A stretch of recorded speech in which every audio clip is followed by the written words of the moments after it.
ದಸರಾ ಕಾರ್ಯಕ್ರಮವನ್ನ ರಾಜಕೀಯ ಮಾಡಿದ್ದು ಯಾರು? ಬಿಜೆಪಿ ಎಲ್ಲದರಲ್ಲೂ ರಾಜಕೀಯ ಮಾಡುತ್ತದೆ. ದಸರಾವನ್ನು ಕೂಡ ರಾಜಕೀಯವಾಗಿ ಬಳಸಿಕೊಂಡ್ರು. ಮನೆಯಲ್ಲೂ ರಾಜಕೀಯ ಮಾಡ್ತಾರೆ, ಅಂಗಳದಲ್ಲೂ ರಾಜಕೀಯ ಮಾಡ್ತಾರೆ, ನಾಡ ಹಬ್ಬದಲ್ಲೂ ರಾಜಕೀಯ ಮಾಡ್ತಾರಲ್ಲ. ಬಿಜೆಪಿ ಎಲ್ಲದರಲ್ಲೂ ರಾಜಕೀಯ ಮಾಡುತ್ತದೆ. ಬಿಜೆಪಿ ಮನೆಯಲ್ಲೂ ರಾಜಕೀಯ, ಹೊರಗಡೆನೂ ರಾಜಕೀಯ. ದಸರಾವನ್ನು ಕೂಡ ರಾಜಕೀಯ ಮಾಡ್ತಾರೆ, ಮನೆಯಲ್ಲೂ ರಾಜಕೀಯ ಮಾಡ್ತಾರೆ. ಅವರಿಗೆ ರಾಜಕೀಯ ಮಾಡೋದಲ್ಲದೆ ಬೇರಿನ್ನೇನು ಕೆಲಸ ಇಲ್ಲ. ಹೆಣದಲ್ಲೂ ರಾಜಕೀಯ. ಬಿಜೆಪಿಗೆ ಸುಳ್ಳು ಹೇಳುವುದು ಬಿಟ್ಟು ಬೇರೆ ಏನಾದರೂ ಬರುತ್ತಾ? ಬಾನು ಮುಷ್ತಾಕ್ ಬಗ್ಗೆ ವಿರೋಧಿಸುತ್ತಿರುವ ಬಿಜೆಪಿಗೆ ಸಿಎಂ ಟಕ್ಕರ್ ಕೊಟ್ಟಿದ್ದಾರೆ.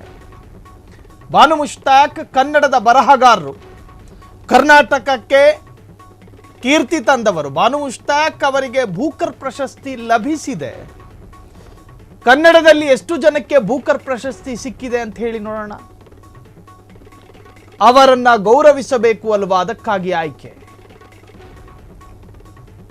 ಮೈಸೂರಿನಲ್ಲಿ ಸಿಎಂ ಸಿದ್ದರಾಮಯ್ಯ ಸ್ಫೋಟಕ ಹೇಳಿಕೆಯನ್ನು ಕೊಟ್ಟಿದ್ದಾರೆ. ಮೈಸೂರು ದಸರಾದಲ್ಲೂ ಕೂಡ ರಾಜಕೀಯ ಮಾಡುತ್ತೆ ಬಿಜೆಪಿ. ಬಿಜೆಪಿಗೆ ರಾಜಕೀಯ ಅಲ್ಲದೆ ಬೇರೆ ಏನು ಕೆಲಸ ಇಲ್ಲ. ಹೆಣ ಬಿದ್ರೂ ರಾಜಕೀಯ, ಮನೆಯಲ್ಲೂ ರಾಜಕೀಯ, ಮನೆ ಹೊರಗಡೆನೂ ರಾಜಕೀಯ. ಇಡೀ ಒಂದು ತರಹದ ನಾಡ ಹಬ್ಬ, ಕರ್ನಾಟಕದ ಹಬ್ಬ ರೀ ದಸರಾ. ಒಂದು ಸಮುದಾಯಕ್ಕೆ ಸೀಮಿತವಾಗಿರೋದಲ್ಲ, ಕರ್ನಾಟಕದ ನಾಡ ಹಬ್ಬ. ಆ ನಾಡ ಹಬ್ಬದಲ್ಲಿ ಒಬ್ಬರಿಗೆ ಆಹ್ವಾನ ಕೊಟ್ಟಾಗ, ಕರ್ನಾಟಕಕ್ಕೆ ಗೌರವ ತಂದು ಕೊಟ್ಟಂತಹ ಬಾನು ಮುಷ್ತಾಕ್ರವರನ್ನು ಆಹ್ವಾನಿಸಿದಾಗ ಅವರ ಧರ್ಮ ಪೊಲಿಟಿಕಲ್ ಆಗಿ ಬದಲಾಗುತ್ತೆ ಅನ್ನೋದಾದ್ರೆ ಸಿಎಂ ಸಿದ್ದರಾಮಯ್ಯ ಮಾತನಾಡಿದ್ದಾರೆ. ದಸರಾನು ರಾಜಕಾರಣ ಆಗೋಯ್ತು. ದಸರಾ ರಾಜಕಾರಣ ಮಾಡಿದವ್ರು ಯಾರು? ಅವರು ದಸರಾನು ರಾಜಕಾರಣ ಮಾಡೋದು ಶುರು ಮಾಡ್ತಾರೆ. ದಸರಾನು ಮಾಡ್ತಾರೆ, ಅವ್ರ ಮನೇನೂ ಮಾಡ್ತಾರೆ ರಾಜಕಾರಣ. ಸುಳ್ಳು ಹೇಳೋದು ಬಿಟ್ಟರೆ ಇನ್ನೇನಾದ್ರು ಬರ್ತದ ಅವ್ರಿಗೆ? ಬಾನು ಮುಸ್ತಾಕು ಒಬ್ಬ ಕನ್ನಡದ ರೈಟರು ಅಲ್ವಾ? ಅವ್ರನ್ನ ಉದ್ಘಾಟನೆ ಕರೆದ್ರೆ ಬ್ರೂಕರ್ ಪ್ರಶಸ್ತಿ ಸಿಕ್ಕಿದೆ ಅವ್ರಿಗೆ. ಎಷ್ಟು ಜನಕ್ಕೆ ಸಿಕ್ಕಿದೆ ಬ್ರೂಕರ್ ಪ್ರಶಸ್ತಿ? ಎಷ್ಟು ಜನ ಸಿಕ್ಕಿದೆ? ಮತ್ತೆ ಅದು ಗೌರವಿಸ್ಬೇಕಲ್ಲ. ಅವ್ರಿಗೊಂದು ಗೌರವ ಕೊಡ್ಲಿಕ್ಕೋಸ್ಕರ ಅವ್ರನ್ನ ದಸರಾ ಉದ್ಘಾಟನೆ ಮಾಡಿಸ್ತಾರೆ. ಅಲ್ಲ, ಬಟ್ ಈ ತರದ ಚಲೋಗಳಿಂದ ದಸರಾ ಮೇಲೆ ಎಫೆಕ್ಟ್ ಆಗಲ್ವಾ? ಅಂದ್ರೆ ಒಂದು ಬ್ಯಾಡ್ ಇಮೇಜ್ ಕ್ರಿಯೇಟ್ ಆಗಲ್ಲ? ಯಾಕೆ ಬ್ಯಾಡ್ ಇಮೇಜ್? ಅಲ್ಲ, ಹೋರಾಟ ಮಾಡ್ತೀವಿ ಅಂತಾರೆ. ಈಗ ಕೆಲವರು ಮಾತ್ರ, ಎಲ್ಲರೂ ಮಾಡ್ತಾ ಇಲ್ಲ. ಅವರು ಹಿಂದೂಗಳೆಲ್ಲ ಅವ್ರ ಜೊತೆ ಇದ್ದಾರ. ಬಿಜೆಪಿ ಮಾತ್ರ ಶಿವಕುಮಾರ್ ಅವರು ಹೇಳಿದ್ಮೇಲೆ ಸ್ವಲ್ಪ ಗಲಾಟೆ ಜಾಸ್ತಿ ಆಗಿ ಸರ್. ಚಾಮುಂಡಿ ಬೆಟ್ಟ ಹಿಂದೂಗಳ ಆಸ್ತಿ ಅಂತ ಅಲ್ಲ ಅಂದಿದ್ದು.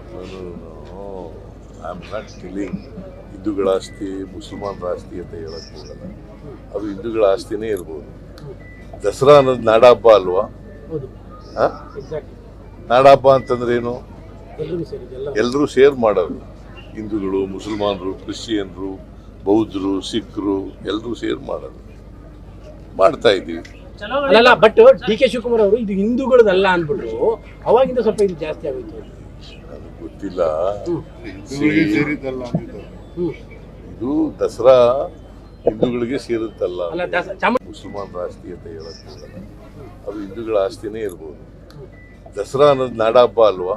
ಕ್ಷಣ ಕ್ಷಣದ ಸುದ್ದಿಗಳಿಗಾಗಿ ಫ್ರೀಡಂ ಟಿವಿ ಸಬ್ಸ್ಕ್ರೈಬ್ ಮಾಡಿ, ಲೈಕ್ ಮಾಡಿ ಹಾಗೂ ಫಾಲೋ ಮಾಡಿ. ಹೊಸ ಸುದ್ದಿಗಳ ನೋಟಿಫಿಕೇಶನ್ಗಾಗಿ ಬೆಲ್ ಐಕಾನ್ ಮೇಲೆ ಕ್ಲಿಕ್ ಮಾಡಿ.